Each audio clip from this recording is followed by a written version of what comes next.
Hi guys, welcome to my channel. कैसे हैं आप सभी? आई होप आप सभी लोग बहुत अच्छे होंगे, मज़े से होंगे। तो यहाँ मीशू को लेकर हम लोग चल दिए हैं क्लिनिक पे।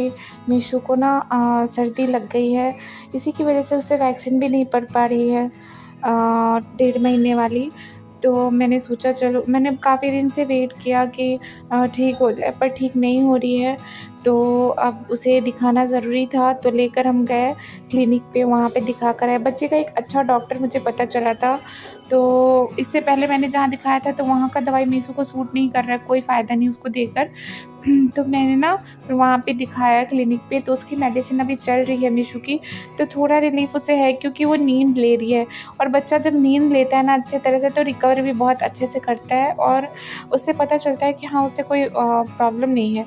अच्छा ठीक है, वहाँ से आने के बाद मैं यहाँ पे थोड़ा देर रेस्ट करने के बाद लग गई थी भुजिया बनाने में, क्योंकि पतिदेव को निकलना है गाँव के लिए, बेगूसराय वो जा रहे हैं। क्योंकि हो गई है मेरे ननद के हस्बैंड की तबीयत बहुत ज़्यादा ख़राब। तो 2 दिन पहले से उनकी तबीयत ख़राब थी, पर अभी इन्हें ऑफ़िस से इन्होंने छुट्टी ली है, क्योंकि हम एक टेस्ट रिपोर्ट का वेट कर रहे थे। तो अब ये गए हैं वहाँ पे बेगूसराय देखने। तो डायरेक्ट ट्रेन नहीं मिला इन्हें, तो पटना जाकर फिर वहाँ से इन्हें बेगूसराय के लिए ट्रेन पकड़नी होगी।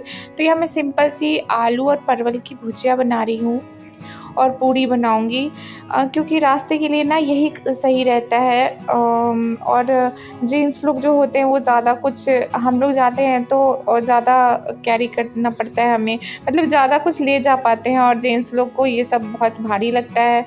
और गर्मी का दिन था, तो एक ही टाइम का खाना देना था, क्योंकि फिर खाना ज़्यादा दे नहीं सकते, ख़राब हो जाता है। और ट्रेन का खाना तो मुझे बहुत बकवास लगता है, उससे अच्छा पैकिंग वाला कोई भी चीज़ खा लो, पर ट्रेन का खाना ना खाओ। यहाँ मीशू को तेल मालिश हो रही थी, और उसे भूख लगी थी, इस वजह से वो इतना तेज़ रो रही थी। और यहाँ लड्डू का खिलौना बिखरा रहता ही है एज़ यूजुअल। यहाँ मेरी भुजिया बनकर हो गई है रेडी। मेरे पतिदेव को आलू और परवल का भुजिया ज़्यादा पसंद है, तो मेरे घर में वो ज़्यादा बनता है। यहाँ मैं भुजिया बनाने के बाद कढ़ाई और छोलनी को धो ले रही हूँ, क्योंकि मुझे पूड़ी भी तलना था। अच्छा, तो क्या होता है ना कि जैसे मैं कुछ काम करती हूँ, तो जो माँ लोग होती हैं, ये मैं ही नहीं, सबकी माँ यही चाहती है कि बेटी के को थोड़ा-सा रेस्ट दे दिया जाए। तो मम्मी बोल रही थी कि मैं कर देती, तुम रेस्ट कर लो। तो मैं ये सोचती हूँ कि नहीं, कुछ दिन बाद तो फिर मुझे करना ही है, और मम्मी का अब घर जाने का समय भी, टाइम भी पास आ रहा है। तो काम करते रहूँगी ना, तो फिर अचानक से ज़्यादा काम करना पड़ेगा, तो मुझे उतना लगेगा नहीं कि हाँ, ज़्यादा हो रहा है। तो वहाँ पे कढ़ाई धो दिया था मैंने, और मम्मी को मैंने बोला था कि आटा लगा देंगी पूड़ी के लिए, तो यहाँ से सारे सामान हटा ले रही हूँ, क्योंकि पतिदेव जब घर में रहते हैं ना, पूरा घर मैसी पड़ा रहता है। कहीं कपड़ा वगैरह, कहीं भी तौलिया वगैरह फेंक देते हैं, चाय पी के कप रख देंगे। तो ये तो सबके घर का यही रहता है। यहाँ मैं कप वगैरह रख दी हूँ धुलने के लिए, बाद में उसे धोया जाएगा। और देखिए मम्मी यहाँ कितनी फूली-फूली सी पूड़ियाँ तल रही हैं। तो मम्मी ने बोला मैं ही पूड़ी तल देती हूँ, तुम तब तक और भी पैकिंग वगैरह जो करना है वो सब देख लो। और यहाँ पे मम्मी उतार रही हैं ये टिफ़िन। तो ये मेरे मम्मी लेकर आई थी, तो ये मेरे पापा, इसमें खजूर पैक होके आता है, तो उसी का टिफ़िन था, काफ़ी अच्छी क्वालिटी वाला था। तो मैंने रख लिया था कि इन्हें साइट वगैरह पे भी जाना होता है ऑफ़िस की तरफ से, तो वो वहाँ ये छोटा-सा टिफ़िन रहेगा, तो अपना आराम से ले जाएँगे। बड़ा टिफ़िन ये ले नहीं जाना चाहते हैं, क्योंकि उसको अलग से फिर कैरी करना पड़ता है। अच्छा, यहाँ पे लड्डू ना आजकल उसे पूड़ी और चीनी खाने का शौक चढ़ा हुआ है, तो वो पूड़ी और चीनी उसको मैंने दे दिया था खाने के लिए। और ये देखिए सिलेंडर ने दम तोड़ दिया है।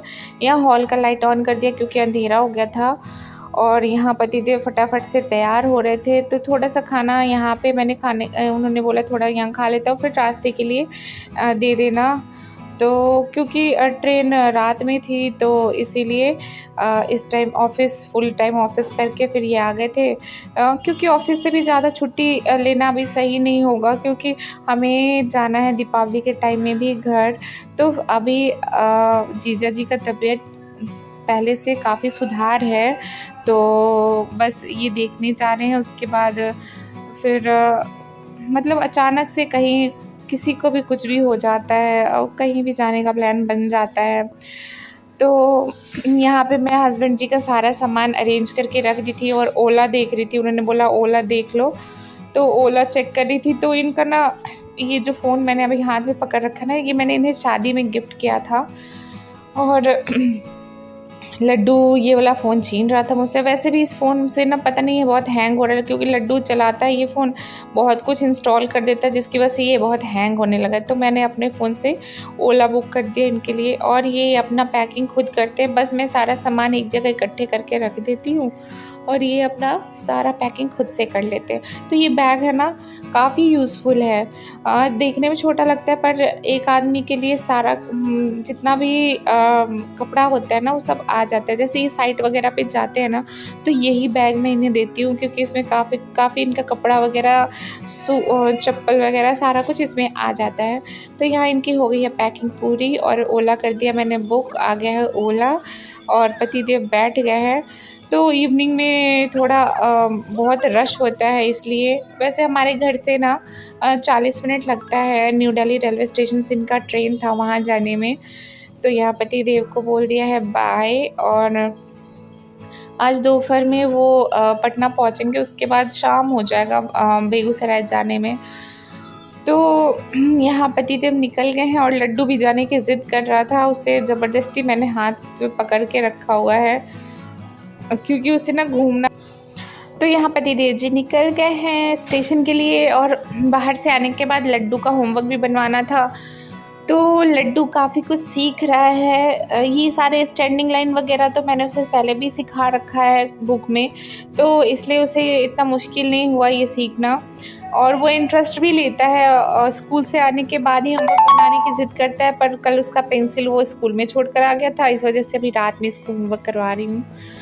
तो लड्डू पढ़ने में तो काफ़ी इंटरेस्ट ले रहा है। अब आगे देखते हैं कैसा होता है पढ़ने में। और यहाँ मीशू रानी खेल रही है, और लड्डू को अभी प्ले स्कूल में डाला है मैंने। यहाँ पहले कुछ सीख ले, उसके बाद फर्स्ट क्लास में जब ये जाएगा तो फिर कोई दूसरे अच्छे स्कूल में इसका एडमिशन करवाएंगे।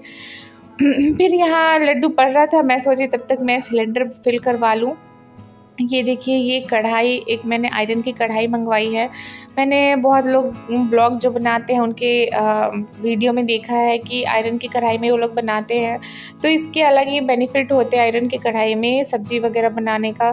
तो मैंने सोचा मैं भी एक ले लूँ, तो वही मैंने एक छोटा सा कढ़ाई लिया है।